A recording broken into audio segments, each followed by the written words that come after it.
యేసుక్రీస్తు నామములో మరొకసారి మీ అందరూ కూడా ప్రత్యేకమైన వందనాలు.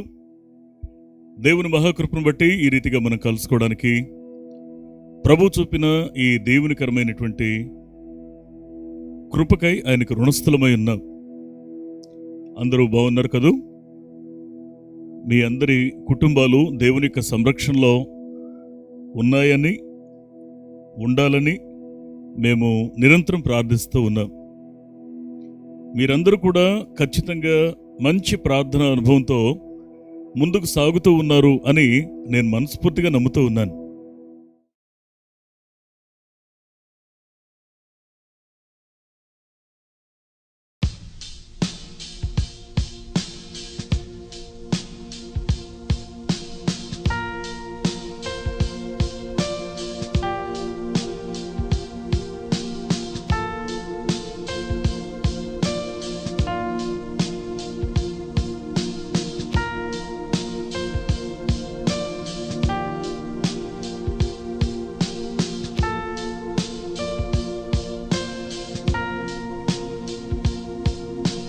చీకటిలో కాంతివి, వేదనలో శాంతివి. చీకటిలో కాంతివి, నా వేదనలో శాంతివి. స్థితిగతులన్నిటినీ మార్చువాడా, జీవితాలన్నిటినీ కట్టువాడా. స్థితిగతులన్నిటినీ మార్చువాడా, జీవితాలన్నిటినీ కట్టువాడా. యేసు, నీ సన్నిధిలో సాధ్యం. యేసు, నీ సన్నిధే, నీ సన్నిధే యేసు, నీ సన్నిధిలో సాధ్యం. యేసు,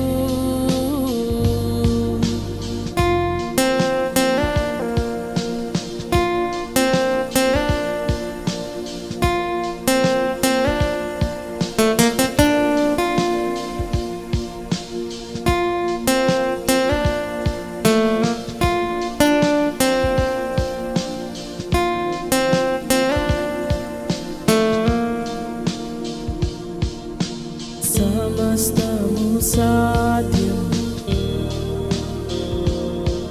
నీ యందే నా విశ్వాసం. సమస్తము సాధ్యం నీ యందే నా విశ్వాసం. స్థితిగతులన్నిటినీ మార్చువాడా, జీవితాలన్నిటినీ కట్టువాడా. స్థితిగతులన్నిటినీ మార్చువాడా, జీవితాలన్నిటినీ కట్టువాడా. యేసు, నీ సన్నిధిలో సాధ్యం. యేసు, నీ సన్నిధే, నీ సన్నిధే యేసు, నీ సన్నిధిలో సాధ్యం. యేసు,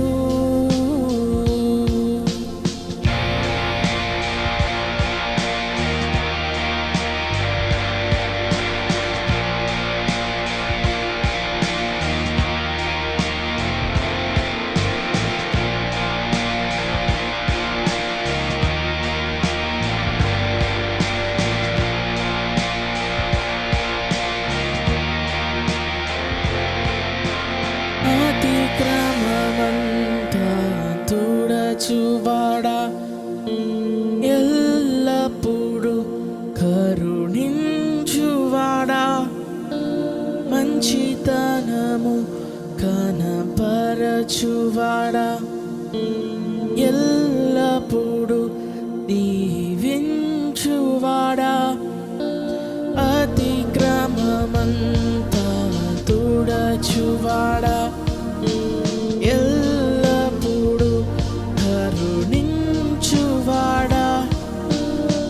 మంచితనము కనపరచువాడా ఎల్లప్పుడూ దీవించువాడా యేసు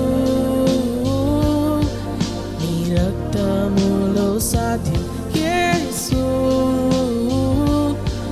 నీ రక్తమే యేసు నీ రక్తములో సాధ్యం యేసు నీ రక్తమే యేసు నీ రక్తములో సాధ్యం యేసు.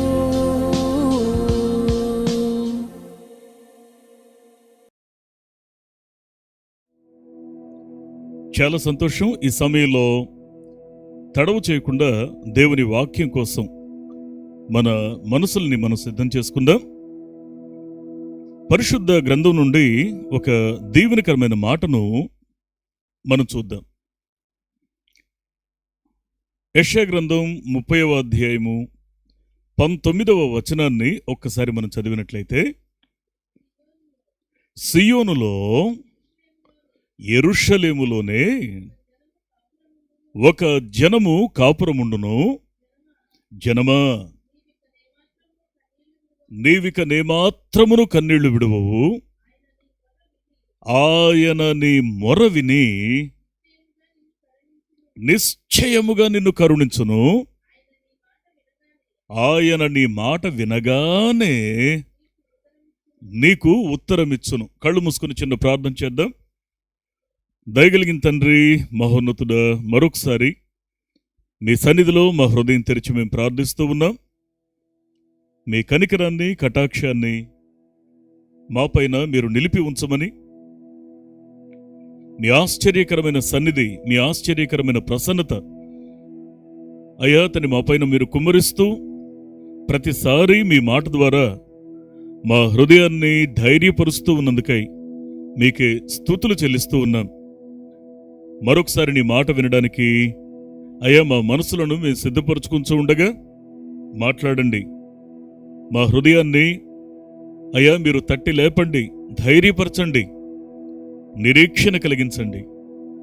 మరొకసారి మీ విలువైన మాటలు మా హృదయపు లోతులోనికి చొరబడి మీ మీద మరెక్కువగా ఆధారపడేలా, మీ నుండి మరింత ఆశీర్వాదాన్ని, వాగ్దానాలను మేము దక్కించుకోగలిగేలా మీరే కృప చూపించమని, వాక్యాన్ని వినడానికి ఆశగా ఉన్న ప్రతి ఒక్కరిని కూడా మీరు దర్శించి ఆశగలిగిన ప్రాణాన్ని మీరు తృప్తిపరచమని అయాతనైన మీ పాదాలు పట్టుకుంటున్నాం. నీ వాక్యం శ్రేష్టమైంది, సత్యమైంది. మీ మాటలు వివరించడానికి నేను తగినవాణ్ణి కాదు, నా జ్ఞానం చాలదు. మీ నమ్మకమైన పాదాల దగ్గర నా హృదయాన్ని, మా హృదయాలను మేము కుమ్మరిస్తూ ఉన్నాం. ఆశ్చర్యకరమైన కార్యాన్ని మీరే జరిగించి మీ నామానికి మహిమ తెచ్చుకున్నామని యేసు నామములో ప్రార్థిస్తున్నాం మా పరమ తండ్రి. Amen, amen. చదువుబడిన దేవుని వాక్యాన్ని ఒకసారి మనం జాగ్రత్తగా పరిశీలన చేస్తే, ప్రభు మాట్లాడేటప్పుడు ఆయన చాలా తేటగా మాట్లాడతారు. ఆయన ఒక ఉద్దేశంతో మాట్లాడతారు. ఆయన యొక్క ఆలోచనలు ఉన్నాయి చూశారు.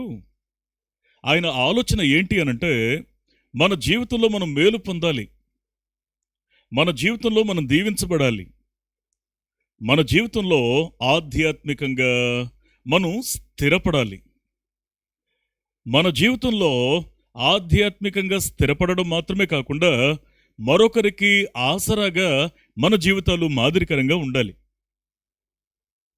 అందుకే మన వ్యక్తిగత ప్రయాణంలో ఆయన మన జీవితాన్ని పరిశీలన చేసి ఆ కృంగి ఉన్న స్థితిలో మనల్ని నిలబెట్టడానికి, నిబ్బరంతో నింపడానికి ఆయన మనతో మాట్లాడుతున్న ఒక శ్రేష్టమైన మాట ఏంటి అని చూస్తే, మరొకసారి యెషయా గ్రంథం 30వ అధ్యాయము 19వ వచనాన్ని మరొక్కసారి మనం చూసినట్లయితే,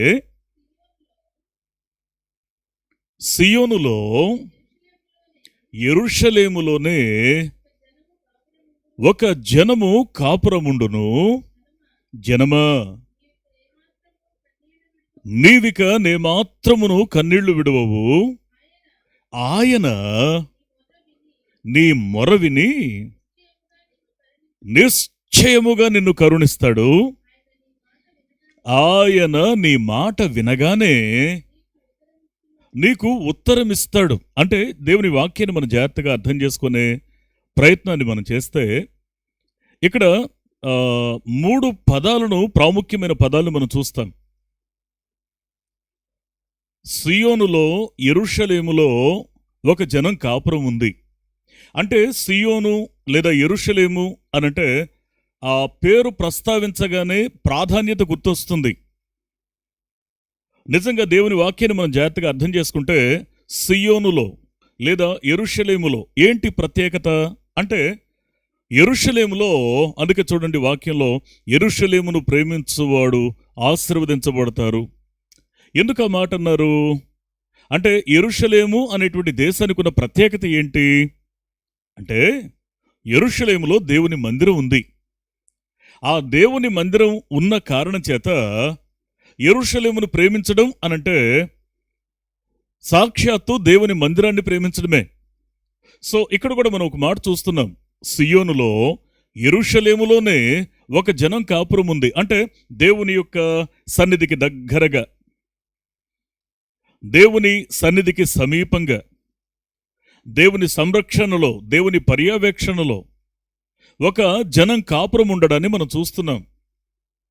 ఇప్పుడు ఈ ప్రవచనం ఏంటి అనంటే, ఈ మాట, ఈ ప్రమాణం ఏంటి అనంటే, జనమా నీవిక నేమాత్రమును కన్నీళ్లు విడవవు. దేవునికి సమీపంగా వస్తున్నారు కదూ, దేవుని వాక్యానికి సమీపంగా వస్తూ ఉన్నారు కదూ, దేవుని సన్నిధికి దగ్గరగా జీవిస్తూ ఉన్నారు కదూ. ఆ కారణం చేత దేవుడు ఒక ప్రమాణం చేస్తున్నాడు. ఏంటంటే, ఇప్పటిదాకా నువ్వు దుఃఖంతో బ్రతికావు, భయంతో బ్రతికావు, కన్నీరు విడుస్తూ బ్రతికావు. చాలాసార్లు మనం కన్నీరు కారుస్తూ ఉంటే ఆ కన్నీటికి లోకంలో విలువ కూడా ఉండదండి. మనం ఏడ్చే కొద్దీ ఇతరులు నవ్వుతూ ఉంటారు. మీకు తెలుసో లేదో అనుభవం. మనం భయపడే కొద్దీ ఇతరులు ఎగతాళి చేస్తూ ఉంటారు, ఇంకా భయపెడుతూ ఉంటారు. మన మనసులు కృంగి ఉన్నప్పుడు ఇంకా మనల్ని మానసికంగా హింసించే ప్రయత్నం చేస్తారు. లోకంలో ఉన్న పరిస్థితులు అలాంటివే, మనం ఆశ్చర్యపడక్కర్లా. కానీ దేవుని యొక్క సన్నిధికి వచ్చే ఆ మనసులతో దేవుని వాక్యం చెప్తున్న సత్యం ఏంటి అంటే, జనమా ఇప్పటి వరకు కృంగి ఉన్న స్థితిని రుచి చూసిన వారలారా, ఇప్పటి వరకు దుఃఖాన్ని, భయాన్ని, బాధను చూసిన వారలారా, ఇక మీదట మీరు కన్నీరు విడవాల్సిన అవసరం లేదు అని దేవుని వాక్యం చెప్తా ఉంది. కారణం ఏంటంటే, యెరూషలేములో మనం దేవునికి సమీపంగా, ఆయన మందిరానికి దగ్గరగా, ఆయన సన్నిధికి దగ్గరగా మన మనస్సులు ఎప్పుడైతే నివాసం చేస్తాయో, నేను మాట చెప్పనా, చాలా కాలంగా మన శరీరాలు మందిరాలకు దగ్గరగా ఉన్నాయండి. కానీ మన జీవితాల్లో పెద్ద ఆశ్చర్యకరమైన మార్పులేం కలగల. కానీ అవసరమైంది ఏంటి అనంటే, మన మనస్సులు దేవుని సన్నిధికి దగ్గరగా ఉండాలి. అందుకే దేవుని వాక్యాన్ని మనం జాగ్రత్తగా అర్థం చేసుకునే ప్రయత్నాన్ని మనం చేస్తే, ఇక్కడ ఒక దీవెనకరమైన మాట మాట్లాడతాడు. అదే వచనంలో, మీరు దేవుని సన్నిధికి దగ్గరగా ఉండడాన్ని బట్టి మీరు కన్నీరు విడవలసిన స్థితి నుంచి తప్పించబడతారు. రెండవ విషయం ఏంటి అనంటే, ఇక్కడ మాట్లాడుతూ, ఆయన నీ మొర వినగానే, ఆత్మ చెప్పుచున్న మాట చెవిగలవాడు వినుగాక. అందుకే ఎప్పుడైతే మన శరీరాలు దేవుని సన్నిధికి వెళ్ళి రావడం జరుగుతుందో, దాన్ని బట్టి కేవలం మనస్సు దేవునికి దూరంగా ఉండి కేవలం శరీరం మాత్రమే వెళ్ళి రావడాన్ని బట్టి అటెండెన్స్ మాత్రం ఉంటుంది, కానీ ఆత్మీయ ఫలం అయితే కనిపించదు. కానీ మన ఆత్మీయ జీవితంలో మన మనస్సులో దేవునిని సమీపించినప్పుడు, మన మనస్సు దేవునిని ఆశ్రయించినప్పుడు ఆశ్చర్యకరమైన కార్యాన్ని చూస్తాం. మన దుఃఖానికి కారణమైన పరిస్థితులన్నీ కూడా పరిష్కరించబడడాన్ని గమనిస్తాం. అందుకే దేవుని సన్నిధికి సమీపంగా ఉండాలి. దేవుని వాక్యానికి మన మనసులో దగ్గరగా ఉండాలి. రెండవది, దేవునికి దగ్గరగా ఉండడం మాత్రమే కాకుండా, రెండవది ఏంటంటే మొరపెట్టేవారిగా ఉండాలి. దేవుని వాగ్దానాలను ఎలా మనం స్వతంత్రించుకుంటాం అనంటే ఖచ్చితంగా దానికి ఇక్కడ మాట్లాడిన మాట, ఒకటి దేవునికి దగ్గరగా ఉండడం, రెండవది ఖచ్చితంగా ఆయనకు విడువక మొర్రపెట్టడం. మొర్రపెట్టడం అనంటే ఏకాగ్రత కలిగి, ఇక చంచలత్వం లేదు. 10 రాళ్లు విసిరితే ఏదో ఒకటి తగలకపోతుందా అనే భావన ఉండదు. ఎలాంటి మనసు కలిగి ఉంటామంటే ఖచ్చితమైన నిరీక్షణ కలిగి, నిశ్చయత కలిగి మనం దేవుని సన్నిధిలో, అయ్యా నీవే దిక్కు, నేను ఇంకెక్కడికి వెళ్ళను, నేను ఇంకేం చేయగలను, నీ మీద ఆధారపడుతున్నాను. ప్రియ స్నేహితులారా, ఎప్పుడైతే మనం మొరపెడతామో ఆయన నీ మొర వినగానే నిశ్చయముగా ఆయన మనలను కరుణిస్తానని ప్రమాణం చేస్తున్నారు. మన మొర దానికి ఉన్న విలువేంటో తెలుసా అండి? నేను మళ్ళీ ఈ మాట జ్ఞాపకం చేస్తున్నాను. దేవుని సన్నిధిలో యెహోషువ ప్రార్థించాడు. సూర్యచంద్రులు వారు స్తంభించిపోయారు, లేకపోతే భూభ్రమణం స్తంభించిపోయింది. దేవుని వాక్యాన్ని మనం జాగ్రత్తగా అర్థం చేసుకునే ప్రయత్నాన్ని మనం చేస్తే, సూర్యచంద్రులు స్తంభించిపోవడం అంటే వారెక్కడికి వెళ్ళరు, వాళ్ళు అక్కడే ఉంటారు. అంటే ఆ గ్రహాలు అక్కడే ఉంటాయి. అవి అటు ఇటు జరగలేదు, ఉదయించడం అస్తమించడం అనే ప్రక్రియ జరగలేదు అంటే భూమి తన చుట్టూ తను తిరిగే ప్రక్రియ ఉందే, దాన్ని దేవుడు స్తంభింపజేశాడు ఒక్క వ్యక్తి యొక్క ప్రార్థన విని. మోషే చేతులు చాచి, దేవా ప్రజలు ఏమైపోతారు, కార్యం జరిగించు అని చేతులు చాచితే సముద్రాన్ని 2 పాయలు చేశాడు. నేను ఒక మాట మీకు జ్ఞాపకం చేయనా? మొర్రపెట్టుట అనంటే దేవుని యొక్క సన్నిధిలో ఖచ్చితంగా ఆ మనసంతటిని కుమ్మరించడం, ఇంకేం సంకోచం లేకుండా ఆయన సన్నిధిలో మొర్రపెట్టడం. ఈ మొర్ర ఉందే, అది ఆశ్చర్యకరమైనటువంటి ప్రతిఫలాన్ని, అది ఆశ్చర్యకరమైన కార్యాలను అది మన జీవితంలో జరిగిస్తుంది. దేవుని వాక్యం పదే పదే మాట్లాడే విషయం ఏంటంటే, మన మొర దేవుని దగ్గర వినిపించబడాలి. నేను అందుకే ఎప్పుడు ఒక మాట చెప్తూ ఉంటాను, ప్రార్థన చేస్తున్నారా? ప్రార్థనకి సమయం ఉందా? మీకు సమయం ఉందా అంటే సమయం లేకుండా ఏమి ఉండదు. ఆ సమయాన్ని మీరు కేటాయించుకున్న లిస్ట్లో, ప్రార్థనకంటూ కేటాయించుకున్న సమయం ఉందా మనకి? దేవుని సన్నిధిలో మొరపెట్టడానికంటూ ఇతరుల ప్రోద్బలంతో మీరు చేస్తున్నారా, లేకపోతే ఇతరుల ఒత్తిడితో మీరు చేస్తున్నారా? వారేమన్నా అనుకుంటారని చేస్తున్నారా, లేదా నామకార్థంగా చేస్తున్నారా, లేదా ఇష్టపూర్తిగా పరిష్కారాన్ని దక్కించుకోవడానికి నా హృదయాన్ని తెరుస్తున్నాను, నా మనసు బద్దలై దేవుని సన్నిధిలో కుమ్మరిస్తున్నాను చెప్పగలిగే వారిగా మనం ఉన్నామా? దేవుని వాక్యం ఏం చెప్తా ఉందంటే, ఆయన యొక్క ఇంటెన్షన్ మన కన్నీరు తుడవాలి. ఆయన యొక్క ఉద్దేశం ఆ కన్నీటికి కారణమైన పరిస్థితుల్ని మార్చాలి. అలా పరిస్థితులు మారాలి అంటే, ఒకటి మన మనస్సులు, మన ఆలోచనలు, మన యొక్క అంతరంగం దేవుని వాక్యానికి, దేవుని సన్నిధికి సమీపంగా ఉండాలి. రెండవది, దేవుని సన్నిధిలో మొరపెట్టే అనుభవంలో మనం ప్రయాణించాలి. మూడవది, ఇక్కడ ఎప్పుడైతే ఈ 2 అనుభవాలు మనం కలిగి ఉంటామో, ఆ మూడవ ఆధిక్యత ఏమంటాడో తెలుసా? ఆయన మీ మాట వినగానే, ఆత్మ చెప్పుచున్న మాట చెవిగలవాడు వినుగాక. లోకంలో చాలాసార్లు మనం ఏం గమనిస్తామంటే, మనల్ని ఎంతగానో అభిమానించి ప్రేమించే వాళ్ళు కూడా ఒక్కొక్కసారి మన మాట లెక్క చేయరు. కానీ ఎప్పుడైతే దేవుని సన్నిధిలో మనం ఒక మంచి బంధాన్ని కలిగి ఉంటామో, ఆయన మీ మాట వినగానే ఆయన మీకు జవాబిస్తాడట. ఏంటి నాన్న, ఏం కావాలి, ఏంటి నీ సమస్య ఏంటి? ఒకసారి ఆలోచన చేసి చూడండి. జీవితంలో సమస్యలతో కుస్తీ పట్టేవారు ఇంకా ఆ సమస్యలతో కుస్తీ పట్టడాన్ని ప్రాక్టీస్ చేస్తారు. పరిష్కారం కావాలనుకునే వారు ఏం చేస్తారంటే, దేవుని సన్నిధిలో వారు మొరపెట్టడం ప్రారంభిస్తారు. ఎంతకాలం కన్నీరు కారుద్దాం? ఈ కన్నీటికి ఒక పరిష్కారం దేవుని దగ్గర ఉంది. అందుకే దేవుని వాక్యాన్ని మనం జాగ్రత్తగా అర్థం చేసుకుంటే, ప్రభు ఒక ప్రమాణం చేస్తారు కదా, మత్తయి సువార్తలో 5వ అధ్యాయము 4వ వచనంలో, దుఃఖపడువారు ధన్యులు, వారు ఓదార్చబడతారు. దుఃఖం కలిగినంత మాత్రాన, మరి ఒకవేళ బాధ కలిగినంత మాత్రాన, ఓటమి కలిగినంత మాత్రాన ఏదో జరిగిపోతుందనే భావన మన మనసులకు అక్కర్లా. ఏదైనా సమస్య వచ్చినంత మాత్రాన మనం పాడైపోతున్నాం, పతనమైపోతున్నాం, మన ప్రార్థన దేవుని సన్నిధికి చేరడం లేదు, ఈ భావన చాలా తప్పు. అందుకే దేవుని ప్రమాణం ఏంటంటే, ఒకవేళ నీకు దుఃఖం కలిగిందనుకో, ఏం చేస్తామో తెలుసా? దేవుని పాదాల దగ్గరకు వచ్చి, నువ్వు నన్ను కనికరించకపోతే ఎట్లా అని మొరపెడతాం.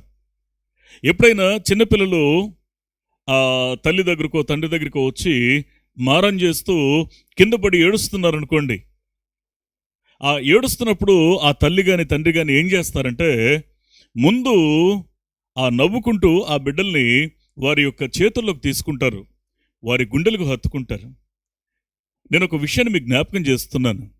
ఎప్పుడైతే మనం దేవుని సన్నిధిలో మొరపెడుతున్నామో, ఎప్పుడైతే మనం దేవుని యొక్క సన్నిధికి దగ్గరగా ఉంటున్నామో, ఆయన మాట వినగలిగేంత సమీపంగా మనం ఉంటున్నామో, ఆయన మాట్లాడుతున్నప్పుడు మనం స్పందించగలుగుతున్నామో, మనం నమ్మకం కలిగి మొరపెడుతున్నామో, అలాంటి సమయంలో మీరు ఏ మనవిని దేవుని దగ్గరికి తీసుకొచ్చినా ఆయన వెంటనే ఉత్తరమిస్తాడు. అంటే వెంటనే జవాబిస్తాడు. ఆయన నోటితో జవాబిస్తే అర్థం ఏంటి అనంటే, ఆ కార్యం జరిగినట్లే.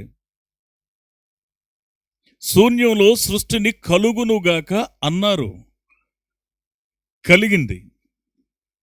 మీకు పరిష్కారం కలుగునుగాక అని ఆయన అన్నాడనుకోండి, మీ మాట వినగానే మీ సమస్యలు పరిష్కరించబడవా? అందుకే దేవుని యొక్క వాక్యం సెలవిస్తున్న సత్యం ఏంటి అంటే, సమస్య రావడం అసలు సమస్య కాదు. అసలు సమస్య ఏంటంటే, సమస్య వచ్చినప్పుడు ఆ సమస్యను తీసుకొని దేవుని పాదాల దగ్గరికి రాలేకపోవడమే, మొరపెట్టలేకపోవడమే అసలు సమస్య. ఆయన మన కన్నీటిని తొడవడానికి ఎప్పుడూ సిద్ధంగా ఉన్నాడు, కానీ ఆయన చెవికి మన మొర వినబడాలి. ప్రియ స్నేహితులారా, నేను ఒక మాట మీకు జ్ఞాపకం చేయనా? పరిశుద్ధ గ్రంథంలో దేవుని ప్రమాణం ఎలా ఉంటుందంటే, కీర్తనల గ్రంథంలో నేను ఒక మాట మీకు జ్ఞాపకం చేస్తాను. 18వ కీర్తన 6వ వచనాన్ని ఒకసారి మనం చదివినట్లయితే, నా శ్రమలో నేను యెహోవాకు మొర్రపెట్టి తిని, నా దేవునికి ప్రార్థన చేసి తిని, ఆయన తన ఆలయములో ఆలకించి. ఎక్కడ ఆలకించాడు ఆయన? ఆయన తన ఆలయములో ఆలకించి నా ప్రార్థన అంగీకరించెను. నా మొర్ర ఆయన సన్నిధిని చేరి ఆయన చెవుల చొచ్చెను. ఆత్మ చెప్పుచున్న మాట చెవిగలవాడు వినుగాక. భక్తుడు ప్రార్థిస్తూ అంటాడు, నాకు సమస్య వచ్చింది, నాకు బాధ వచ్చింది, నాకు కష్టం కలిగింది, ఈ పరిస్థితుల్లో దేవుడు ఏం చేస్తున్నాడులే, ఏం చేయట్లేదులే అని నేను లోకంతో రాజీ పడలా. సమస్యను పరిష్కరించగలిగిన దేవుని పాదాల దగ్గరే నా మనసును నేను కుమ్మరించాను. నా శ్రమలో నేను మొర్రపెట్టాను, నా కష్టంలో నేను మొర్రపెట్టాను, పరిస్థితులు నా అదుపు తప్పుతున్నప్పుడు నేను మొరపెట్టాను. అన్ని ద్వారాలు మూసుకుపోయి ఉన్నాయి అని నేను గ్రహించినప్పుడు నేను మొరపెట్టాను. ఇంకా దేవుడైనా ఏం చేస్తాడులే అని నేను లోకంతో రాజీపడే ప్రయత్నం చేయలా. నేను ప్రార్థిస్తుంటే, నేను మొరపెడుతూ ఉంటే ఆయన తన ఆలయంలో ఆలకించాడు. దేవుని దగ్గర ఉన్న గొప్ప సుగుణం ఏంటి అనంటే, ఎప్పుడైతే మనం దేవుని పాదాల దగ్గరికి వచ్చి మొరపెడతామో, ఆయన మన తప్పొప్పుల్ని లెక్కలేసుకుంటూ, మన యొక్క మంచి చెడుల్ని త్రాసులు వేసి తూస్తూ ఆయన కాలయాపన చేసేవాడు కాదు. ముందు మన దుఃఖాన్ని నివారించడానికి, మన కన్నీటిని తుడవడానికి ఆయన సంసిద్ధంగా ఉండేవాడు. అందుకే దేవుని వాక్యాన్ని మనం జాగ్రత్తగా అర్థం చేసుకునే ప్రయత్నాన్ని మనం చేస్తే, కన్నీటిని తుడుచువాడు అని ఆయనకు పేరు. పరిశుద్ధ గ్రంథాన్ని మనం జాగ్రత్తగా అర్థం చేసుకునే ప్రయత్నాన్ని మనం చేస్తే, ఈ భక్తుడు దావీదు చేసిన ప్రార్థన అది దేవుని చెవుల చొచ్చింది అని మాట్లాడుతున్నాడు. అందుకే మనం ఇలాంటి ఒక ఆశీర్వాదకరమైన అనుభవాన్ని మనం పొందాలంటే దేవుని యొక్క స్వభావాన్ని అర్థం చేసుకోవాలి, దేవుని యొక్క వ్యక్తిత్వాన్ని అర్థం చేసుకోవాలి. ప్రకటన గ్రంథం నుండి నేను మీకు ఒక మాట జ్ఞాపకం చేస్తాను.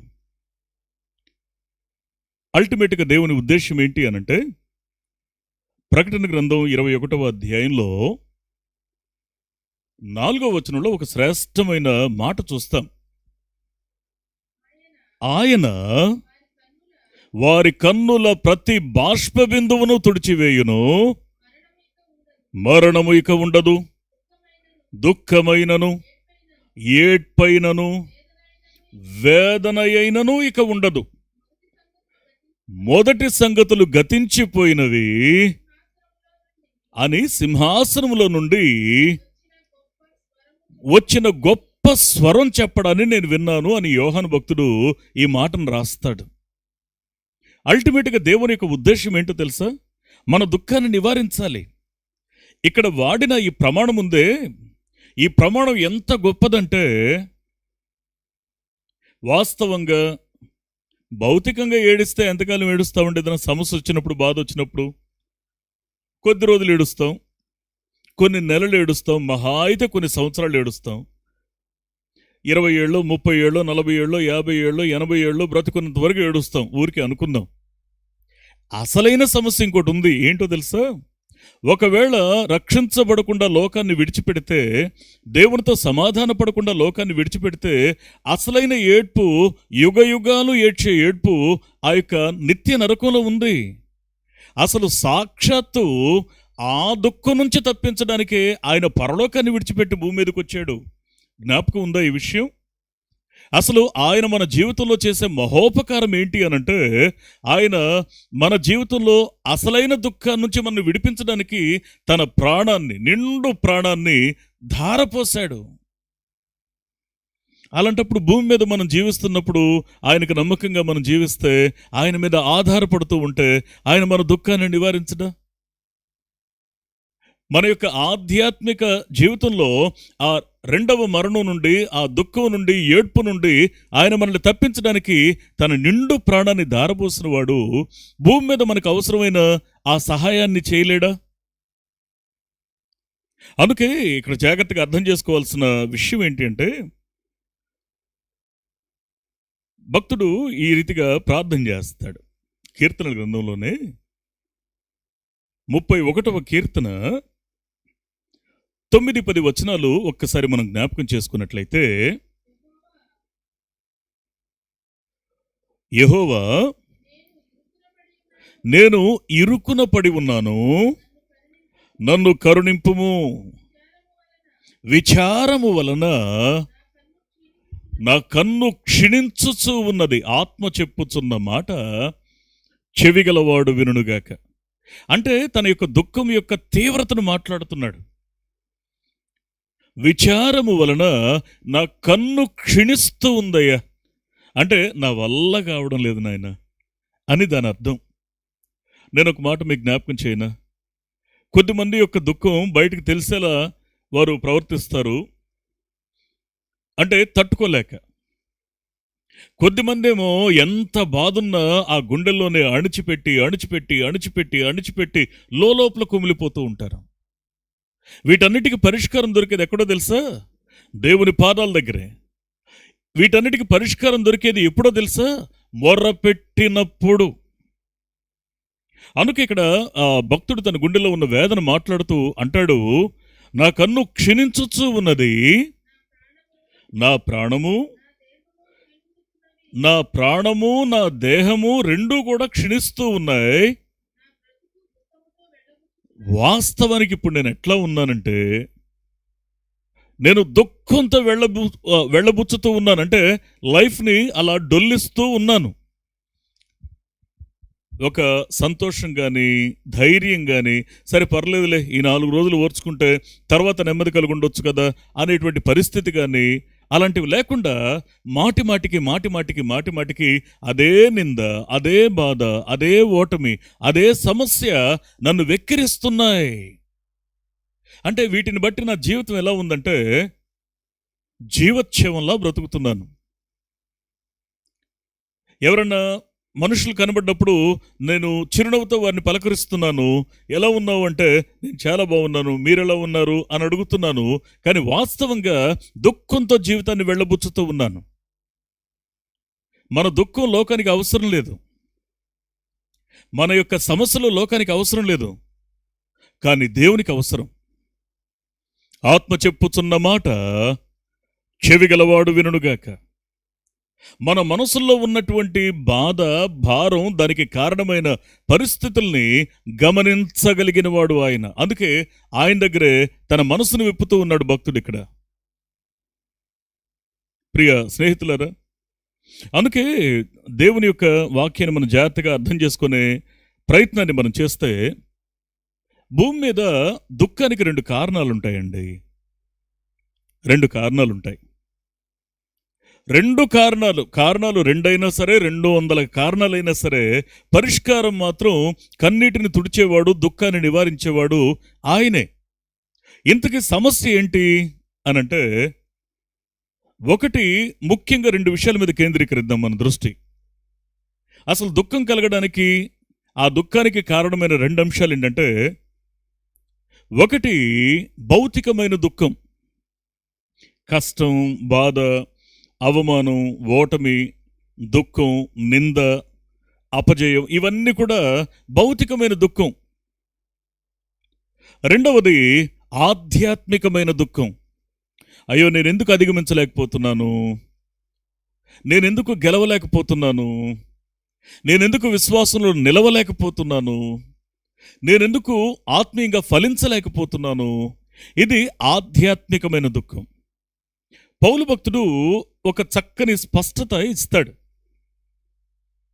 కొరింథీ సంఘానికి ఈ మాటను రాస్తూ 2వ కొరింథీ పత్రిక 7వ అధ్యాయం 10వ వచనాన్ని ఒకసారి మనం చూసినట్లయితే, దైవ చిత్తానుసారమైన దుఃఖము, ఆత్మ చెప్పుచున్న మాట చెవిగలవాడు వినుగాక. దైవ చిత్తానుసారమైన దుఃఖము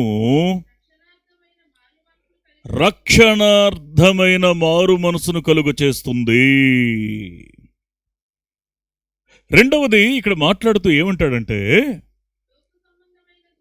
లోక సంబంధమైన దుఃఖము మరణమును కలిగిస్తుంది. ఏంటి ఈ 2 మాటల్ని ఎలా అర్థం చేసుకోవాలి? 2 పదాలు వాడాడు పౌలు భక్తుడు. పౌలు భక్తుడు ఏ మాటను కూడా అనవసరంగా వాడడు. ఎందుకంటే ఆయన బోధలు అంత శక్తివంతమైనవి, అంత విలువైనవి అన్న విషయాన్ని మనం పదే చూస్తూ ఉన్నాం కదూ. 2 ప్రాముఖ్యమైన దుఃఖాల గురించి మాట్లాడతాడు. ఒకటి భౌతికమైన దుఃఖం, మరొకటి ఆధ్యాత్మిక దుఃఖం. అంటే దైవ సంబంధంగా కలిగే ఏ సమస్య అయినా సరే అది ఆత్మీయంగా మనల్ని బలపరుస్తుంది, ఫలింపు చేస్తుందే తప్ప అది మనలను పతనం కానివ్వదు. ఒక అష్యూరెన్స్ ఇస్తూనే అలాగే లోక సంబంధమైన దుఃఖం కూడా ఉంది. ఈ లోక సంబంధమైన దుఃఖం ఉందే, ఇది మనల్ని మరణం వరకు, అంటే మరణం అంటే చాలామంది ఏమనుకుంటారంటే మనం చచ్చిపోతాం అని కాదు. అక్కడ శారీరకంగా కలిగే మరణం గురించి కాదు. శారీరకంగా కలిగేటువంటి ఆ మరణం అది ఫార్మాలిటీ అంతే, పుట్టాం కదా, అందుకే ఎప్పుడో ఒకసారి చనిపోవడం అనేది కామన్. అది దాని గురించి పెద్దగా మనం ఆలోచించక్కర్లా. ఇక్కడ ప్రస్తావించబడినటువంటి ఈ మరణం ఏంటంటే ఆధ్యాత్మికంగా చచ్చిన స్థితిలోకి వెళ్ళిపోవడం. అది అన్నిటికంటే ప్రమాదకరం. అన్ని సమస్యల కంటే పెద్ద సమస్య అదే, లోకానుసారమైన దుఃఖం. నేను ఒక విషయాన్ని మీకు జ్ఞాపకం చేస్తాను. 2 విషయాల్లో రెండవది లోకానుసారమైన దుఃఖం అన్నాడే, అది ముందు చూద్దాం. దుఃఖం అంటే దుఃఖం ద్వారా వచ్చేదేంటి? ఏడ్పు కదండి. అయితే కొన్ని ఏడ్పులు దేవునికి విలువగా అనిపిస్తాయి, కొన్నిసార్లు కొందరు ఏడ్చే ఏడ్పు అసలు దేవుడు పట్టించుకోడు, ఇంకా ఆయన కోపం తెప్పిస్తాయి కూడా. తెలుసా మీకు? దేవుని వాక్యం ఏం చెప్తా ఉందంటే, నాకు కొన్నిసార్లు చిత్రంగా ఉంటుంది. నేను మీటింగ్స్కి వెళ్తూ ఉన్నప్పుడు, చాలా చాలా ప్రదేశాలకి తిరుగుతూ ఉన్నప్పుడు, అక్కడ అప్పటి వరకు మామూలుగానే మాట్లాడతారు, ప్రార్థన చేయమనగానే ఆర్టిఫిషియల్గా ఏడ్ చేస్తారు. నాకు భలే చిత్రంగా ఉంటుంది. ఆ తర్వాత మధ్యలో ఎవరన్నా తగిలినా, లేకపోతే ఎవరన్నా నెట్టుకుంటూ వెళ్ళినా, మధ్యలో అంత ఏడుస్తూ చేస్తున్న ప్రార్థన కూడా ఆపేసి పక్కన ఒక కసిరి మళ్ళీ ఏడుపు కంటిన్యూ చేస్తారు. I'm very sorry. పెదవులు మాత్రమే స్పందిస్తూ ఉన్నాయా, మనసు లోతుల్లో నుంచి ప్రార్థన వస్తుందా అన్నది, ఆ ప్రార్థన దేవుని సన్నిధికి వెళుతుందా, లేకపోతే అక్కడ మాత్రమే ఆ ప్రదేశాన్ని తడుపుతుందా అన్నది పరిశీలించడానికి ముఖ్య విషయం. ప్రియ స్నేహితులారా, నేను ఒక మాట మీకు జ్ఞాపకం చేయనా? కన్నీటితో ప్రార్థించే భక్తులు ఉన్నారండి. ఈవెన్ టుడే ఇప్పటికి కూడా ఉన్నారు. వారు బయటికి ఎక్స్పోజ్ కారు, వారు బయటికి తమను తాము ప్రకటించుకోరు. నేను నీకోసం ఎంత ప్రార్థన చేస్తున్నానో తెలుసా అని ఒట్టొట్టి మాటలు చెప్పరు. రెండవది, నిజంగా ప్రార్థన చేస్తున్నా సరే వారు మౌనంగా ఉంటారే తప్ప దేవుని యొక్క సన్నిధిలో వారు పదే పదే ఘనత పొందాలని ప్రయత్నించరు. ఇక్కడ కొన్ని ఏడ్పులు ఎందుకో దేవునికి ఆయన దృష్టికి ఎబ్బెట్టుగా అనిపిస్తాయి. పరిశుద్ధ గ్రంథాన్ని మనం జాగ్రత్తగా అర్థం చేసుకునే ప్రయత్నాన్ని మనం చేస్తే, ఏడ్పుల్లో కూడా అవిశ్వాసంతో ఏడ్చే ఏడ్పు కూడా ఉంటుందండి. అవిశ్వాసంతో ఏడ్చే ఏడ్పు అంటే, నేను ఒక విషయాన్ని మీకు జ్ఞాపకం చేస్తాను. హాగరు ఇక్కడ భక్తి కలిగిన అబ్రహాము యొక్క మరి అధ్యక్షతలోనే తాను కూడా తన జీవితాన్ని గడుపుతూ వస్తూ ఉన్న పరిస్థితి తెలుసు. తాను గెంటి వేయబడిన తర్వాత ఇక దుఃఖంతో బాధతో తాను ఏడ్చుకుంటూ వెళ్ళి అక్కడ ఇక ఎంత దూరం ఒకసారి చూద్దాం. ఆదికాండంలో ఒక మాటను మనం చూద్దాం. ఆదికాండం 21వ అధ్యాయము 15-16 వచనాలు ఒక్కసారి మనం చదివినట్లయితే, సిచ్యువేషన్ ఏంటంటే, అబ్రహాము హాగరును బయటికి పంపించిన తర్వాత, హాగరు తన బిడ్డను, తర్వాత ఒక నీటి తిత్తిని, ఆహారాన్ని ఇచ్చి పంపించాక నీళ్ళు అయిపోయాయి. బిడ్డకు దాహం వేస్తూ ఉంది. దాహం వేస్తున్నప్పుడు ఇక్కడ వెంటనే ఆ స్త్రీ ఏం చేసిందంటే, హాగర్ ఏం చేసిందంటే, ఇక ఆ బిడ్డను బ్రతికించుకోలేను అనే నిర్ణయంలోకి వచ్చేసింది. ఆ తిత్తిలోని నీళ్లు అయిపోయిన తర్వాత ఆమె ఒక పొద క్రింద ఆ చిన్నవాణిని పడవేసి, ఈ పిల్లవాని యొక్క చావు నేను చూడలేను అనుకుని వింటివేత దూరం, అంటే బలం కలిగిన వాడు బాణం తీసుకుని గట్టిగా వేస్తే ఆ బాణం ఎంత దూరం అయితే వెళ్తుందో అంత దూరం, సుమారుగా అంచనా అర్థం అవడానికి ఈ మాట రాస్తాడు. వింటివేత దూరం, ఆ విల్లును విసిరినప్పుడు ఎంత దూరం వెళ్తుందో అంత దూరం కూర్చుని అతనికి ఎదురుగా కూర్చుండెను. ఆమె ఎదురుగా కూర్చుండి ఎలుగెత్తి ఏడ్చింది. ప్రియ స్నేహితులారా, నేనొక్క మాట మీకు జ్ఞాపకం చేస్తాను. నేను ఆ చిన్నవాని చావును చూడలేను. ఎందుకు అలా డిసైడ్ అవ్వాలి? నీ చేతనైతే దేవుని పాదాలు పట్టుకో. ఒక కార్యాన్ని చూడాలి అనుకుంటే దేవుని పాదాల దగ్గర కన్నీరు ఒలికించు. నీ బిడ్డల కొరకు, నీ భర్త కొరకు, నీ భార్య కొరకు, నీ తల్లిదండ్రుల కొరకు, మీరు ఎదుర్కొంటున్న సమస్య కొరకు దేవుని సన్నిధిలో మీరు పెనుగులాడండి. ఎందుకు ముగింపుని చెడుగా ఊహించేసుకొని మీరే ఒక నిర్ణయానికి వచ్చేస్తారు అని పరిశుద్ధ గ్రంథం ప్రశ్నిస్తూ ఉంటుంది చాలా సందర్భాల్లో. ఈ చిన్నవాని చావును నేను చూడలేను. ఎందుకలా? దేవుని యొక్క సన్నిధిలో అక్కడ దేవుని యొక్క నమ్మకత్వాన్ని ఒకసారి మనం చూస్తే, సందర్భం. ఈవిడేమో ఇక బిడ్డని దక్కించుకోవడం నా వల్ల కాదు, వాడు చచ్చిపోతాడు, నేను దాన్ని చూడలేను అని దూరంగా వెళ్ళి అక్కడ కూర్చొని ఏడుస్తుందట. కానీ అక్కడ వాడబడిన పదం ఏంటంటే, దేవుడు ఆ చిన్నవాని యొక్క మొరను వినెను. ఆత్మ చెప్పుచున్న మాట చెవిగలవాడు వినుగాక. అందుకే దేవుని యొక్క సన్నిధిలో అవిశ్వాసంతో ఏడవకూడదండి. కొన్నిసార్లు దేవుని మనస్సు నొచ్చుకుంటుంది. అయితే ఆయన కనికరం కలిగిన వాడు, ఆయన మరి తన పిల్లల విషయంలో ఉన్న అవసరతను చూడగలిగేవాడు కనుక ఈ అవిశ్వాసంతో కూడినటువంటి ఏడ్పు, హాగరు ఏడుస్తూ ఉన్న ఆ పిల్లవాని మొరను విన్నాడు. ఏం ప్రార్థన చేస్తుంటాడు? అయ్యా అయ్యా నాయనా. బహుశా అంతే. దేవుని వాక్యాన్ని మనం జాగ్రత్తగా అర్థం చేసుకునే ప్రయత్నాన్ని మనం చేస్తే, మనం ఏడ్చే ఏడ్పులో అవిశ్వాసపు ఛాయలు ఉండకూడదు. ఏం జరగబోతుందో అనేది ముందుగా మనం నిర్ణయించకూడదు. పెనుగులాడటం మాత్రమే మనకు కావాలి.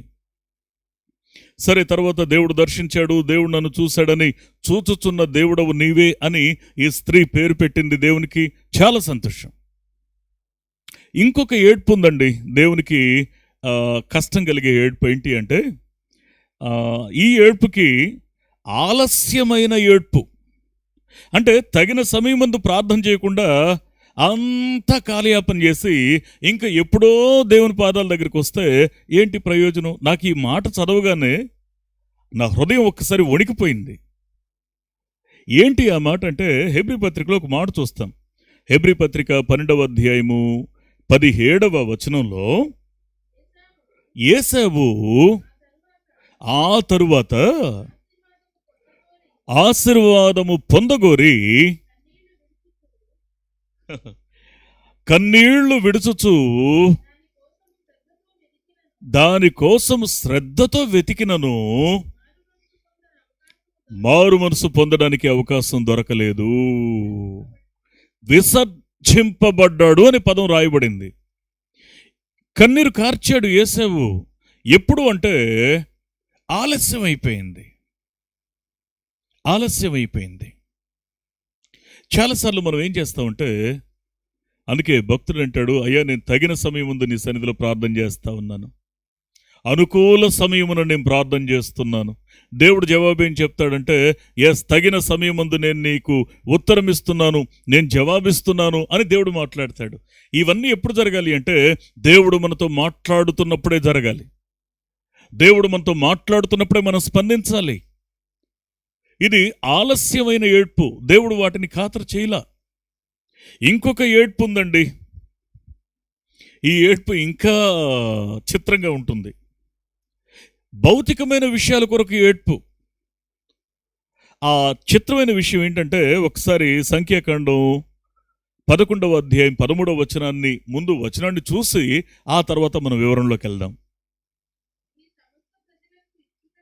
ఈ సమస్త ప్రజలకు ఇచ్చుటకు మాంసము నాకు ఎక్కడిది? వారు నన్ను చూచి ఏడ్చుచు తినుటకు మాకు మాంసము ఇవ్వు అని ఎందుకు ఏడుస్తున్నారు తెలుసా అండి? ఇశ్రాయేలు ప్రజల గురించి ప్రస్తావన. సిచ్యువేషన్ ఏంటి? వీరు బానిసత్వం నుంచి, ఐగుప్తులో నుంచి తప్పించబడ్డారు. ఇప్పుడు స్వతంత్రంగా, ఆనందంగా, ఆశీర్వాదకరంగా జీవించే ఆ కనానులోనికి వెళ్ళడానికి ప్రయాణమయ్యారు. మార్గ మధ్యలో ఉన్నారు. బానిసత్వం నుంచి విడిపించినందుకు, గౌరవప్రదంగా బ్రతికే ఆ భాగ్యాన్ని ఇచ్చేందుకు దేవుని సన్నిధిలో స్తుతించడానికి బదులుగా ఇక్కడ వీళ్ళు ఏం చేస్తున్నారు తెలుసా? ఏడుస్తున్నారు. దేనికి ఏడుస్తున్నారు అనంటే, మాకు మాంసము లేదు అని ఏడుస్తున్నారట. నేను ఒక విషయాన్ని మీకు జ్ఞాపకం చేయను. దేవుడు దేనిని అనుగ్రహించాడో దాంతో తృప్తి పొందే మనస్సులు ఒకవేళ మన జీవితంలో ఉంటే మనకంటే ధన్యులు మరొకరు లేరు. కానీ కొందరు జీవితాలు ఎలా ఉంటాయంటే, దేవుడు ఇచ్చిన దాన్ని బట్టి సంతోషం కాదు, దేవుడు నేను అడిగింది ఏదైతే ఇవ్వలేదో దాని గురించి ఏడుస్తూ ఉంటాం. ఇలాంటి ఏడ్పు దేవునికి కోపమే తెప్పించింది. దాని తర్వాత అక్కడున్న పర్యవసానం చాలా బాధకరంగా ఉంది. చాలా బాధకరంగా ఉంది. నేను ఒక మాట మీకు జ్ఞాపకం చేయనా? మనం దేవుని సన్నిధిలో ఏడ్చేటప్పుడు, ప్రార్థించేటప్పుడు అవిశ్వాసంతో కూడిన ఏడుపు ఎక్కడైనా ఉందా? లేకపోతే ప్రార్థించాల్సిన సమయంలో ప్రార్థించకుండా అంత సమయమంతా పోగొట్టుకొని, నేను అందుకే చెప్తాను చూడండి, శరీరానికి దెబ్బ తగిలినప్పుడు వచ్చే ఏడ్పు వేరే, మనసుకు దేవుని మాట తగిలినప్పుడు వచ్చే దుఃఖం వేరే. మనకేదో ఫిజికల్గా కష్టం వచ్చిందని ఏడిస్తే కాదక్కడ. ప్రియ స్నేహితులారా, లేదా భౌతికమైన విషయాల కోసం ఏడుస్తున్నామా? నాకు అది లేదు ఇది లేదు అన్న విషయంలో మనం ఏడుస్తున్నామా? దేవుని సన్నిధిలో కొన్ని ఏడ్పులకు ఎందుకు విలువ ఉండదు అనంటే, ఆ ఏడ్పు దేవుని యొక్క దృష్టికి అది విలువైందే కాదు, నాణ్యమైందే కాదు. మరొక మాటను జాగ్రత్తగా మనం అర్థం చేసుకునే ప్రయత్నాన్ని మనం చేస్తే, ఇంకొక ఏడ్పు ఉందండి. అది ఆ ఏడ్పు పేరు ఓర్వలేని ఏడ్పు. అదేంటి, ఓర్వలేని ఏడ్పులు కూడా ఉంటాయా? సింపుల్గా అర్థం చేసుకోవాలంటే, ఆదికాండం 4వ అధ్యాయంలో 5-8 వచనాలు మీరు తర్వాత జాగ్రత్తగా చూడండి. అక్కడ ఉన్న సందర్భం ఏంటంటే, దేవుడు హేబేలు యొక్క అర్పణ స్వీకరించాడు, కయ్యూను యొక్క అర్పణ తృణీకరించాడు. సో దేవా, నువ్వు నా అర్పణ ఎందుకు తృణీకరించావు అని ఏడ్చుంటే బాగుండేది. దేవుడు వెంటనే తన్ను కూడా అంగీకరించేవాడేమో. కానీ నా తమ్ముని అర్పణ దేవుడు ఎందుకు స్వీకరించాడు అని ఏడ్చాడు. దేవుని వాక్యాన్ని ఒకసారి అర్థం చేసుకుంటే లిటరల్గా ఏడవడం కాదు, మనసంతా రగిలిపోయింది అతనికి. అందుకే ఆఖరికి తమ్మునికి ప్రాణహాని చేయడానికి తెగించడానికి గల కారణం ఏంటంటే, మనసు అతన్ని ఊరకుండనివ్వలేదు. నేను మాట చెప్పనా, ఆధ్యాత్మిక జీవితంలో ఈ కడువరి దినాల్లో కనికరం కలిగిన దేవుడు మన జీవితాల్లో చొరవ తీసుకుని మనల్ని నిలబెట్టాలి, ఫలింపచేయాలి అనంటే, మనం దేవుని సన్నిధిలో కార్చుచూ ఉన్న కన్నీరు దాని యొక్క నాణ్యత పరీక్షించబడ్డప్పుడు అది అంగీకరించబడాలి, తృణీకరించబడకూడదు. కొన్ని విషయాల్లో మనం అలాంటి కష్టం పెట్టుకొని, అంటే నాకు సహాయం చేయలేదు అనే కంటే అక్కడ కయ్యూనుకున్న మనసు ఏంటి అంటే, తమ్ముడికి దేవుడు ఎందుకు సహాయం చేశాడు అనేటువంటి మనసు. నేను విషయాన్ని మీకు జ్ఞాపకం చేయనా? ఈ కడువరి దినాల్లో దేవుని కోసం సవాలుకరంగా బ్రతకాల్సినటువంటి రోజుల్లో మనం చిన్న చిన్న విషయాల కోసం దేవుని యొక్క కృపను పోగొట్టుకునేటువంటి పరిస్థితుల్లో మనం ఉండకూడదు అన్న విషయంలోనే ఆయన మనల్ని హెచ్చరిస్తూ ఉంటాడు. అంటే మన మనసు లోతుల్లో పరీక్ష జరగాలి. మనసు లోతుల్లో దేవుని వాక్యం అది వెలుగు ప్రకాశింపచేసి ప్రతి మూలను పరీక్షించాలి. మన తత్వాన్ని, వ్యక్తిత్వాన్ని పరిశీలన చేసి దేవుని దగ్గర సరిదిద్ది మనల్ని యోగ్యమైన రీతిలో నిలబెట్టాలి. అదే దేవుని ఆలోచన. కొన్ని ఏడ్పులు దేవుడు అంగీకరించలా, కొన్ని విషయాలను దేవుడు విలువగా ఎంచలేదు. కానీ దేవుని యొక్క ప్రమాణం మాత్రం ఏంటి అనంటే, యెరూషలేములోనే ఒక జనం కాపురం ఉంటుంది. జనమా, నీవిక నేమాత్రమును కన్నీరు విడవవు. దేవుడు ప్రమాణం ఉంది కదా, ఎస్ ప్రమాణం ఉంది. నీవు మొర్రపెట్టిన మరుక్షణమే నిశ్చయంగా ఆయన నిన్ను కరుణిస్తాడు. ప్రమాణం ఉంది కదా. కానీ కొన్నిసార్లు మన ప్రార్థన అంగీకరించబడకపోవడానికి కారణం ఏంటి? అందుకే శిష్యుడైనటువంటి యోహాను ఒక అద్భుతమైన మాట రాస్తూ ఆయన ఏమంటాడంటే, ఆయన చిత్తానుసారముగా మనం ఏది అడిగినను ఆయన వలన మనకు దొరుకుతుంది అనేదే మన ధైర్యం అని అంటాడు. ఇప్పుడు మనకు దొరకడం దొరకకపోవడం అనే అంశం దేని మీద ఆధారపడి ఉంది అంటే, మనం అడిగేది ఆయన వాక్యానుసారంగా ఉందా లేదా, ఆయన చిత్తానుసారంగా ఉందా లేదా. అంటే మన మనస్సులు ఆయన నియంత్రణలోనికి వెళ్ళకపోతే ఏం అడగాలో మనకు తెలియదు, ఏం ప్రార్థించాలో కూడా తెలియదు. మనం చాలాసార్లు అనుకుంటాం నా ప్రార్థనకి జవాబు రాలేదు అని. వాస్తవం ఏంటి అంటే, చాలా మందికి జవాబు రాకపోవడానికి గల కారణం వారు శబ్దం చేస్తున్నారే తప్ప ప్రార్థన చేయడం లేదు. పెదవులు తెరిచిన ప్రతిసారి కూడా మనం చేస్తుంది ప్రార్థన అనుకుంటే భ్రమ.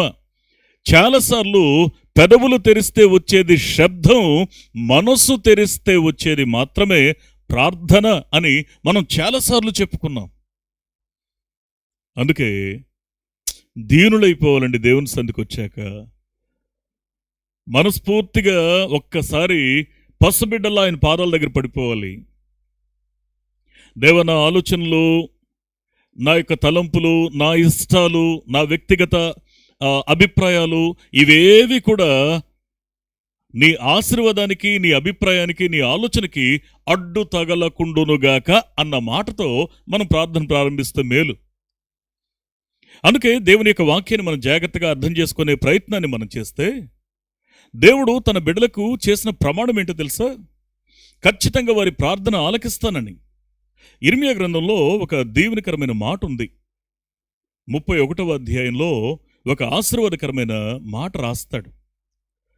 ఇర్మియా గ్రంథం 31వ అధ్యాయము 13వ వచనాన్ని ఒకసారి మనం చూసినట్లయితే, వారి దుఃఖమునకు ప్రతిగా సంతోషమిచ్చి వారిని ఆదరించెదను. ఆత్మ చెప్పుచున్న మాట చెవిగలవాడు వినుగాక. మళ్ళీ చదువుదాం ఈ యొక్క మాటను ఒకసారి.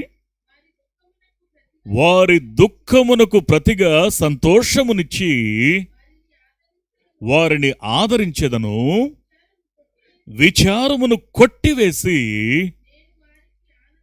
నేను వారికి ఆనందాన్ని కలుగ చేస్తాను. ఆత్మ చెప్పుచున్న మాట చెవిగలవాడు వినుగాక. మాట తప్పని దేవుని యొక్క మదిలో నుండి వచ్చిన ప్రమాణం ఏంటో తెలుసా? వారి విచారాన్ని కొట్టివేస్తాను, వారి దుఃఖాన్ని తుడిచివేస్తాను, వారిని స్థిరపరుస్తాను, వారికి ఆనందం ఇస్తాను. ఇది దేవుని ప్రమాణం.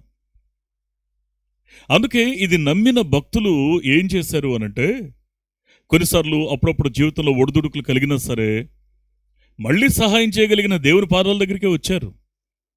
నాకు ఆశ్చర్యం కలిగే విషయం ఏంటంటే, దేవుని మనసు తెలుసు, దేవుని ఆలోచన తెలుసు, దేవుని యొక్క ప్రణాళికలు తెలుసు. అంతా తెలిసినటువంటి దేవుని దాసుడైనటువంటి యోనా ఆయన చెప్పిన మాట జాగ్రత్తగా విని సరే ప్రభువా అన్నాడు. కానీ దానికి భిన్నంగా ప్రవర్తించాడు. ఆ తర్వాత జరిగిన సిచ్యువేషన్ అంతా మనకు తెలుసు. అయితే ఈ ఓడలో నుండి యోనా విసిరివేయబడిన తర్వాత, తాను చేపగర్భంలోకి వెళ్ళిపోయిన తర్వాత అక్కడ అతని మనస్సాక్షిని దేవుడు తట్టి లేపాడు. ఇప్పుడు యోనా ఒక మనవి చేస్తా ఉన్నాడు. యోనా గ్రంథం 2వ అధ్యాయం 7వ వచనంలో, కూపములో నుండి నా ప్రాణము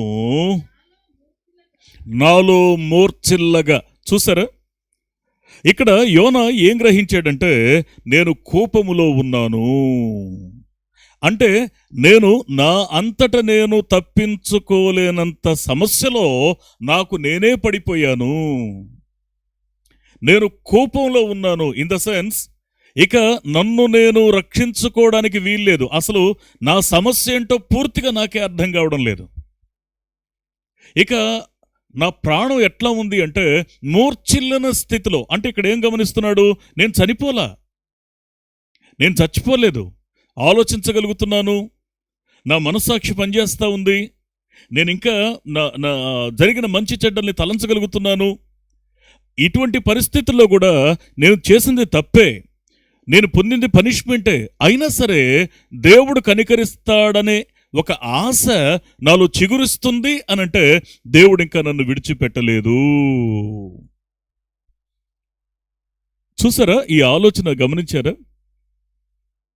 దేవుని వాక్యాన్ని వింటున్నటువంటి ప్రియమైన స్నేహితులారా, ప్రియమైన దేవుని బిడ్డలారా, ఒకవేళ తెలుసో తెలియకో మన జీవితంలో తప్పిదం గనుక జరుగుంటే, మనం స్వయం కృతాపరాధాన్ని బట్టి కొన్ని సమస్యల్లో మనం పడుంటే, యోనాలా ఆలోచించగలిగే మనసు మనకుందా?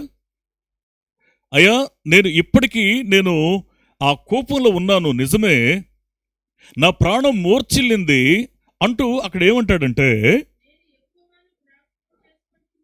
నేను భయంకరమైన విపత్తులో ఉన్నప్పుడు, నా ప్రాణం మూర్ఛిల్లినప్పుడు నా అంతరంగం, నా అంతరాత్మ ఏం జ్ఞాపకం చేసుకుంటా ఉందో తెలుసా? నేను యెహోవాను జ్ఞాపకం చేసుకుంటేనే. ఆత్మ చెప్పుచున్న మాట చెవిగలవాడు వినుగాక. నేను యెహోవాను జ్ఞాపకం చేసుకుంటేనే. ఎస్, దేవుని సన్నిధానంలో మనం జ్ఞాపకం చేసుకోవాల్సింది ఆయన్ని.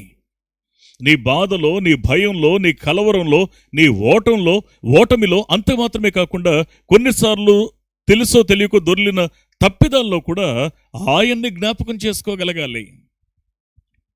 నేను ఆయనను, యెహోవాను జ్ఞాపకం చేసుకున్నాను. నీ పరిశుద్ధ ఆలయంలోనికి నీ యొద్దకు నా మనవి వచ్చింది. సముద్ర అగాధంలో ఉన్నాడు, చేప గర్భంలో ఉన్నాడు. మరుక్షణం ఏం జరుగుతుందో తనకు తెలియదు. నిద్రపోతున్న వాణ్ణి విసరలా, తాను మెలకువగా ఉన్నప్పుడే ఆయన విసిరారు. విసిరినది తెలుసు, ఆ ఓడలో నుండి చేప మింగింది తనకు తెలుసు. అయిపోయింది నా పరిస్థితి అనుకున్న దశలో ఇంకా ఆలోచించగలుగుతున్నాడు, ఇంకా శ్వాస పీల్చగలుగుతున్నాడు. తప్పిదాలు మన జీవితంలో దొర్లిన తరువాత కూడా దేవుని గురించిన ఆలోచన మన మనసులో మెదులుతుంది అంటే దేవుడు సమాధాన పడడానికి మనకు అవకాశాన్ని ఇస్తున్నాడు. గుర్తుపెట్టుకోండి ఈ విషయాన్ని. ఆయన మనల్ని విసర్జించలేదు. అందుకే భక్తుడు మాట్లాడుతున్నాడు, అయ్యా నేను కోపంలో ఉన్నాను, నేను మూర్ఛిల్లిన స్థితిలో ఉన్నాను, ఇది నా పరిస్థితి. ఇప్పుడు నా మనస్సాక్షి ఏం చేస్తుందంటే నిన్ను జ్ఞాపకం చేసుకుంది.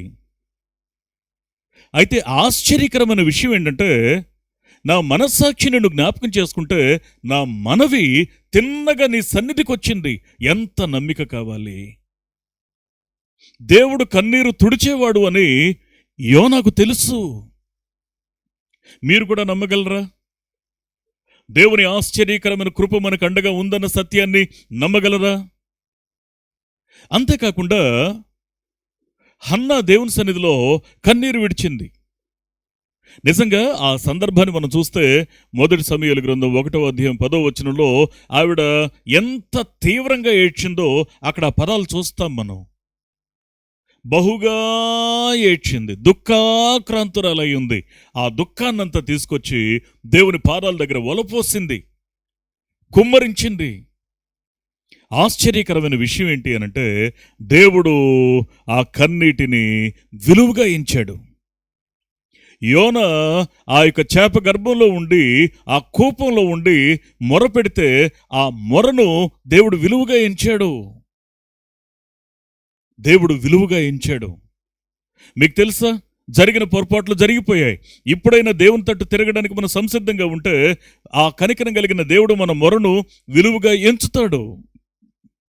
మన దుఃఖాన్ని, బాధను అంతా తీసుకొచ్చి లోకంలో ఉన్న ఆ నింద, అవమానం అంతా కూడా ఆ దేవుని యొక్క సన్నిధిలో మన భారంతో నిండిన మనసుని ఆ నిందలతో సహా ఆ దేవుని పాదాల దగ్గర కుమ్మరించి, అయ్యా ఇది నా పరిస్థితి, ఇటువంటి సిచ్యువేషన్లో ఉన్నానని మన మనసును ఒలపోస్తే ఆ కన్నీటిని ఆయన విలువగా ఎంచి హన్నాను జ్ఞాపకం చేసుకున్న దేవుడు మనల్ని కూడా జ్ఞాపకం చేసుకుంటాడు. హిజ్కియా మరణపు అంచుల దాకా వెళ్ళిపోయిన తర్వాత ఆయన దేవుని యొక్క సన్నిధిలో ప్రార్థించినప్పుడు వెంటనే దేవుడు కదిలించబడి, నేను నీ కన్నీటిని చూచాను అని నా బిడ్డకు చెప్పి వెళ్ళు అని ప్రవక్తను మళ్ళీ వెనక్కి పంపిస్తాడు. దేవుడు ఆశ్చర్యకరమైన కార్యం చేసేవాడు. విలువైన కన్నీరు దేవుని పాదాల దగ్గర ఒలికినప్పుడు పరలోకంలో ఉన్న ఆ మహోన్నతుడు ఆయన స్పందించకుండా ఉండడు. కుమ్మరించండి మనసుల్ని, దేవుని సన్నిధిలో నమ్మి ప్రార్థించండి. తెలుసో తెలియకో మన జీవితంలో తప్పులు దొరికితే ఆ తప్పులు సరిదిద్దుకోవడానికి దేవుడిస్తున్న అవకాశంగా భావించి ఈ మాట మన మనసును తాకుతున్న మరుక్షణమే దేవుని సన్నిధిలో ఆ హృదయాన్ని బద్దలు చేసి దేవుని దగ్గర పోయండి. హన్నాలాగా మన దుఃఖం, బాధ ఎవ్వరు నివారించలేని సమస్య ఆయన పరిష్కరించగలడు అని నమ్మి మనసులను కుమ్మరించి ప్రార్థించండి. మీ దుఃఖమంతా దేవుని పాదాల దగ్గర కుమ్మరించండి. ఆయన పాదాలని కడగండి, తడపండి. మన కన్నీరు దేవుని యొక్క ఆ సన్నిధిలో అది కాచుకొని కూర్చుంటుందట పరిష్కారానికి. ఆయన బుడ్డిలో దాచబడి ఉంటుందట మన కన్నీరు. మీకు తెలుసా, ప్రతి కన్నీటి బొట్టుకు లెక్క చూసి ఆయన ఆశ్చర్యకరమైన మేలును అడిగిన దానికంటే, ఊహించిన దానికంటే అత్యధికమైన మేలునిచ్చేవాడు ఆయన.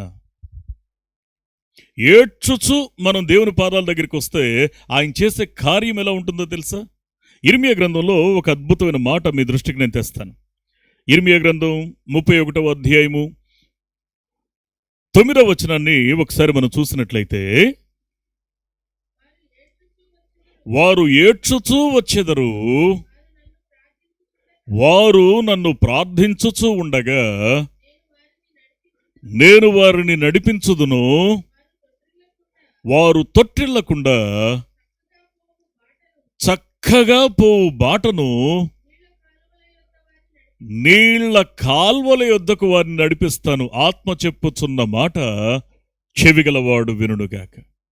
దేవుని యొక్క వాక్యాన్ని మనం అర్థం చేసుకునే ఆ ప్రయత్నాన్ని చేస్తే అదే 13వ వచనాన్ని కూడా మళ్ళీ ఒకసారి మనం జ్ఞాపకం చేసుకుందాం. వారి దుఃఖమునకు ప్రతిగా సంతోషమునిచ్చి ఆత్మ చెప్పుచున్న మాట చెవిగలవాడు వినుగాక. దుఃఖాన్ని తీసుకొచ్చి దేవుని పాదాల దగ్గర పెట్టండి. ఆయన దాన్ని రీప్లేస్ చేసి ఆయన సంతోషాన్ని మీ ఒడిలో పోస్తాడు అంటూ ఇంకో మాట అంటాడు అక్కడ. వారిని ఆదరిస్తాను అని అంటే మునుపెన్నడూ మనం చూడనటువంటి ఆందోళన ఉంది గుండెల్లో, భయం ఉంది గుండెల్లో, కానీ ఆయన ఆదరిస్తానని ప్రమాణం చేస్తున్నాడు. ఏదైతే మన జీవితంలో విచారం ఉందో ఆ విచారాన్ని ప్రక్కన పెట్టి కాదు, కొట్టివేసి ఆత్మ చెప్పుచున్న మాట చెవిగలవాడు వినుగాక. విచారమును కొట్టివేసి నేను వారికి ఆనందాన్ని కలుగ చేస్తాను, చిగురింప చేస్తాను, నూతన క్రియను చేస్తానని దేవుడు ప్రమాణం చేస్తున్నాడు. అందుకే దేవుని యొక్క సన్నిధిలో మన కన్నిటికి ఎంత విలువ ఉందో తెలుసా? దేవుని సన్నిధిలో మనం కార్చే ఆ యథార్థమైన కన్నిటికి ఎంత ప్రతిఫలం దొరుకుతుందో తెలుసా? అందుకే మూలవాక్యంలో చెప్పినటువంటి మాటను మనం చూస్తే, ఇక్కడ సియోనులో యెరూషలేములోనే ఒక జనము కాపురం ఉంది. అక్కడ ఆయన మాట్లాడుతున్న మాట, జనమా నీవిక ఏమాత్రమును కన్నీరు విడువవు. ఆయన ప్రమాణం అది. నువ్వు మొరపెట్టు చాలు, నిశ్చయముగా ఆయన నిన్ను కరుణిస్తాడు. నీవు ఆయనతో మాట్లాడి చూడు, ఆయన నీ మొర వినడం మాత్రమే కాదు, ఆయన వెంటనే నీకు ప్రత్యుత్తరాన్ని ఇస్తాడు. జవాబునివ్వడం అనంటే పరిష్కారాన్నివ్వడం అని అర్థం. పరిష్కారాన్ని పొందడానికి మన మనసులో దేవుని దగ్గర కుమ్మరిద్దాం. ఆలస్యం చేయకుండా ఆయన పాదాలని హత్తుకోవడానికి మనం తొలి అడుగు వేద్దామా? విశ్వాసంలో ఎప్పుడో చేసినటువంటి ఆ పట్టుదల కలిగిన ప్రార్థన మళ్ళీ గుండెల్లో ఆ తీవ్రతను కలిగించి ఆయన పాదాల దగ్గర ఆశీర్వాదకరమైనటువంటి పరిష్కారాన్ని ఇవ్వగలిగిన వారి పాదాల దగ్గర మళ్ళీ ఒకసారి పెనుగులాడదామా? ఆధ్యాత్మిక పౌరుషంతో ఆ మునుపటి ప్రార్థన, ఆ మునుపటి కన్నీరు, ఆ మునుపటి పెనుగులాడే అనుభవాన్ని మన జీవితంలో మనం కలిగి ఉండడానికి నిశ్చయించుకుందామా? ఆయన మన కన్నీటిని తొడవగలడు. ఆ కన్నీటికి కారణమైనటువంటి పరిస్థితుల యొక్క రూపురేఖల్ని మార్చివేయగలడు. దుఃఖానికి ప్రతిగా ఆయన ఆశీర్వాదకరమైన పరిస్థితుల్ని మన జీవితాల్లో రీప్లేస్ చేయాలని ఆశపడుతున్నాడు. నిజంగా ఆశ కలిగిన మనసులతో ఒక్కసారి ఆయన పాదాల దగ్గర మన మనసులు కుమ్మరిద్దాం. ఆశ్చర్యకరమైన పరిష్కారాన్ని దేవుని పాదాల దగ్గర మనం పొందుకుందాం. రండి, మన దేవుని యొక్క సన్నిధిలో మన హృదయాన్ని కుమ్మరించి ఆయనను హత్తుకొని మొరపెడదాం. మన కన్నీటిని తుడవగలిగిన వాడు చేస్తున్న ప్రమాణాన్ని మనం దక్కించుకుందాం. కళ్ళు మూసుకుందాం, ప్రార్థన చేసుకుందాం. ప్రతి ఒక్కరం కూడా విశ్వాసంతో ఆయన వైపు చూస్తూ నిండు హృదయంతో ఒక్కసారి మనం ప్రార్థన చేద్దాం. దయగలిగిన వాడు, మన యథార్థమైన ప్రార్థనకు సరి అయిన జవాబును, పరిష్కారాన్ని ఇవ్వగలిగిన వాడు. దేవుని వాక్యాన్ని ఒక్కసారి మనం అర్థం చేసుకొని నిండు మనసుతో ఆయన తట్టు చూద్దాం. లోకంలో కొందరు ఏడ్చేవారు ఉన్నారు. ఆ ఏడ్పులన్నీ కూడా దేవుడు విలువగా ఎంచట్లేదు. దానికి కారణాలను మనం చూసాం.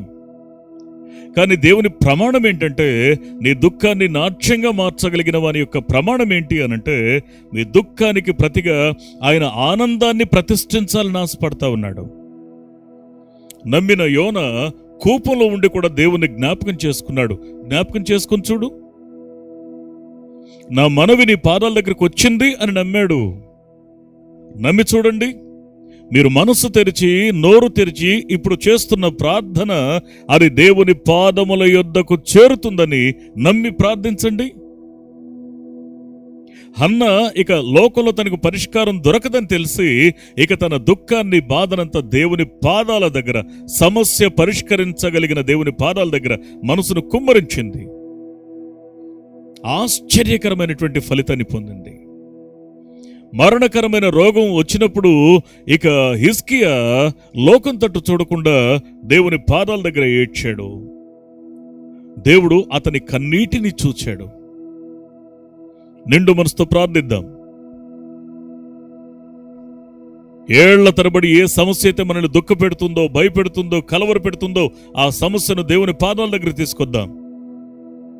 వారు ఏడ్చుచూ వస్తారు, కానీ వారు వచ్చిన తర్వాత వారు ఇంకనూ ప్రార్థించుచూ ఉండగానే నేను వారి సమస్య పరిష్కరిస్తానని ఆ కనికరం కలిగిన దేవుడు మాట్లాడిన ప్రమాణము ఈరోజు మనం దక్కించుకోవడానికి మనం సిద్ధంగా ఉందాం.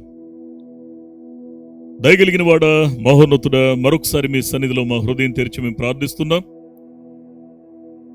మీ ఆశీర్వాదకరమైన, దీవెనకరమైనటువంటి పాదాల దగ్గర మా హృదయాన్ని మేము కుమ్మరించి, నీవికనేమాత్రమును కన్నీళ్లు విడువవు అని చెప్పిన వాగ్దానాన్ని దక్కించుకోవడానికి, తప్పక నిన్ను కరుణిస్తాను అన్న వాగ్దానాన్ని దక్కించుకోవడానికి, నీ సన్నిధిలో మనసులు కుమ్మరించడానికి, నీ సన్నిధిలో మొరపెట్టడానికి, ధైర్యం చేసి నీతో మాట్లాడడానికి, అయ్యా తండ్రి, ఆశ కలిగి నీ పాదాల దగ్గరకు వస్తూ ఉన్నాం. ఎందరైతే నీ వాక్యాన్ని విని వాక్యానుసారంగా బ్రతకాలని ఆశపడుతున్నారో, వారి జీవితంలో ఉన్న దుఃఖాన్ని అధిగమించి విచారమును కొట్టివేస్తాను అని మీరు ప్రమాణం చేసిన ఆ ప్రమాణాన్ని దక్కించుకోవడానికి ఆశతో నీ సన్నిధికి వచ్చారో, అట్టి వారి జీవితాల్లో ఆనందాన్ని మీరు ప్రతిష్ఠించమని మీ పాదాలు పట్టుకుంటున్నాం. మీరే సహాయం చేయండి. మాట తప్పని దేవుని మేము కలుగున్నాం. మా మీద మమకారం చావని దేవుని మేము కలుగున్నాం. మీ దీవెనకరమైన చేతులకు మమ్మల్ని అప్పగించుకుంటూ ఉన్నాం. ఆశ్చర్యకరమైన మీ కృప మాపై కుమ్మరించమని, దీవించమని, ఆశీర్వదించమని, సంతృప్తికరమైన మేలులతో మమ్మల్ని నింపి మా దుఃఖాన్ని నివారించి నిజమైన ఆనందాన్ని మా జీవితంలో ప్రతిష్ఠించమని, ఆశీర్వదించమని, దీవించమని మీ నమ్మకమైన చేతులకు మరొకసారి అయ్యా వాక్యాన్ని విని విశ్వసించి వాక్యానుసారంగా జీవించాలని నిశ్చయించుకున్న ప్రతి ఒక్కరిని కూడా అప్పగించుకుంటూ వారి బ్రతుకుల్లో గొప్ప ఆనందాన్ని మీరు చిగురింపచేయమని యేసు క్రీస్తు నమ్మదగిన నామమున, శక్తిగల నామమున ప్రార్థించి వేడుకొనుచున్నాం మా పరమ తండ్రి. ఆమెన్. ఆమెన్.